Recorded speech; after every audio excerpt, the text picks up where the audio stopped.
आप देख रहे हैं BHBC न्यूज। नमस्कार, मेरा नाम है विपिन चौधरी और आप अपनी स्क्रीन पर देख रहे हैं BHBC न्यूज।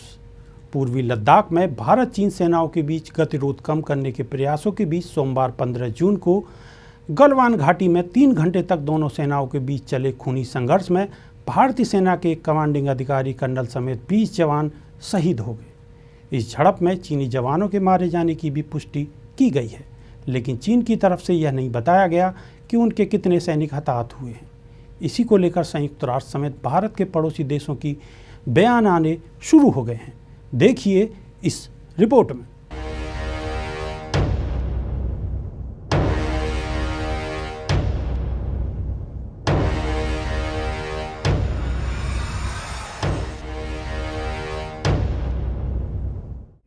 संयुक्त राष्ट्र महासचिव एंटोनियो गुटेरेस ने भारत और चीन के बीच वास्तविक नियंत्रण रेखा पर हिंसा और मौत की खबरों पर चिंता जताई है और दोनों पक्षों से अधिकतम संयम बरतने का आग्रह किया है।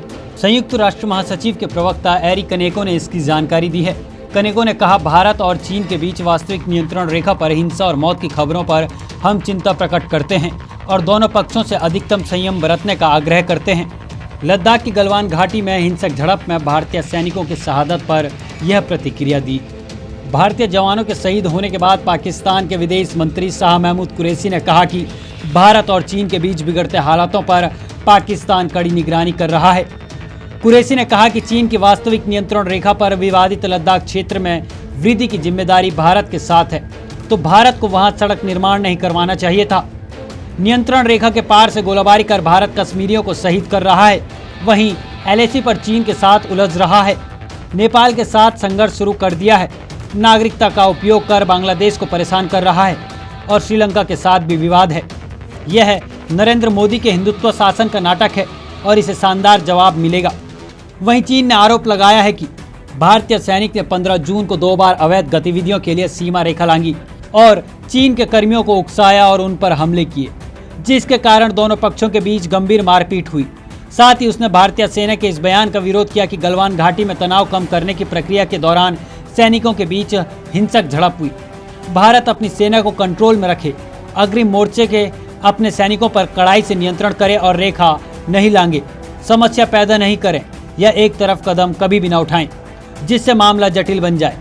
दोनों पक्ष वार्ता और विचार विमर्श के माध्यम से मुद्दे के समाधान, स्थिति को सामान्य बनाने के लिए प्रयास पर सहमत हुए और सीमावर्ती क्षेत्र में शांति एवं सुरक्षा बनाए रखने पर रजामंदी भी दी है। चीन और भारत के बीच गलवान घाटी में बने तनाव को लेकर नेपाल ने भी चिंता जाहिर की है। नेपाल के सेवानिवृत्त राजनयिकों और अंतर्राष्ट्रीय मामलों के विशेषज्ञों ने दोनों देशों से शांति की अपील की है। उन्होंने चीनी और पाकिस्तानी सैनिकों के बीच हिंसक झड़पों की खबरों पर दुख व्यक्त किया है। उन्होंने भारत और पाकिस्तान से संयम बरतने और जल्द से जल्द शांतिपूर्ण समाधान निकालने का आग्रह किया है।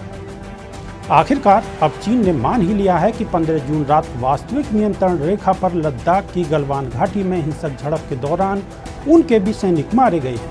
हालांकि उनके कितने सैनिक हताहत हुए हैं, इसकी जानकारी उन्होंने नहीं दी है। चीन सरकार के मुखपत्र ग्लोबल टाइम्स के हवाले से चीन की सेना PLA का यह बयान जारी हुआ है। लेकिन भारत चीन विवाद है क्या, किस वजह से इतना तनाव है, देखिए इस रिपोर्ट में। सबसे पहले आपको बता दें कि गलवा घाटी अक्साई चीन में है, जो कि एक विवादित क्षेत्र है। यह घाटी लद्दाख और अक्साई चीन के बीच भारत चीन सीमा के करीब है। यहीं पर वास्तविक नियंत्रण रेखा है, जो कि अक्साई चीन को भारत से अलग करती है। अक्साई चीन पर दोनों देशों का दावा है। गलवान घाटी चीन के दक्षिणी सिंजियांग से लेकर भारत के लद्दाख तक फैली है। गलवान घाटी इसलिए अहम है क्योंकि यह पाकिस्तान, चीन के सिंजियांग और लद्दाख की सीमा के साथ सटी हुई है। बता दें कि 1962 की लड़ाई के दौरान भी यह इलाका जंग का प्रमुख केंद्र रहा था। इस विवाद की शुरुआत 1958 में हुई थी, जब अक्साई चीन में चीन ने सड़क बनाई थी, जो काराकोरम रोड से जुड़ती है और पाकिस्तान की तरफ जाती है। सड़क निर्माण के दौरान भारत ने इस पर कोई विरोध नहीं किया था। हालांकि सड़क बनाने के बाद तत्कालीन प्रधानमंत्री पंडित जवाहरलाल नेहरू ने आपत्ति जताई थी। विवाद की शुरुआत चीन ने ही की है, लेकिन अब भारत कोई कदम उठा रहा है तो उसे आपत्ति हो रही है।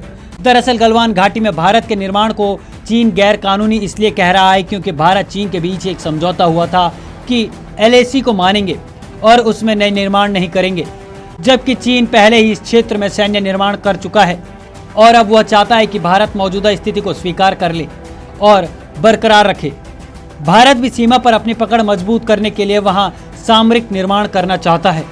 अब जिस तरह से लद्दाख के गलवान इलाके में चीन ने धोखे से निहत्थे भारतीय सैनिकों पर हमला किया है, उसने चीन के कुटिल इरादों को बेपर्दा कर दिया है।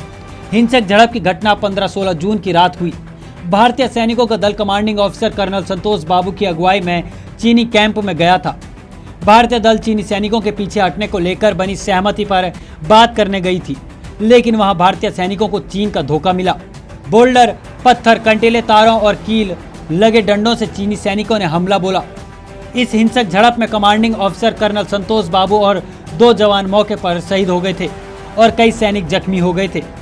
कई जख्मी सैनिक इलाके में 0 से कम तापमान की वजह से अपने जख्मों से उबर नहीं पाए और शहीद हो गए। भारत की तरफ से जारी आधिकारिक बयान के मुताबिक 20 जवान शहीद हुए हैं। हिंसक झड़प के दौरान भारत का जवाब इतना तगड़ा था कि चीनी सेना के कमांडिंग ऑफिसर समेत कई जवान के मौत की खबर है। सूत्रों का कहना है कि 40 से अधिक चीनी सैनिकों की मौत हो गई है। झड़प जिस पॉइंट पर हुई उसके ठीक नीचे उफनती हुई शोक नदी बहती है। वहीं चीनी सैनिकों के नदी में बहने की भी खबर है। आप देख रहे हैं BHBC न्यूज।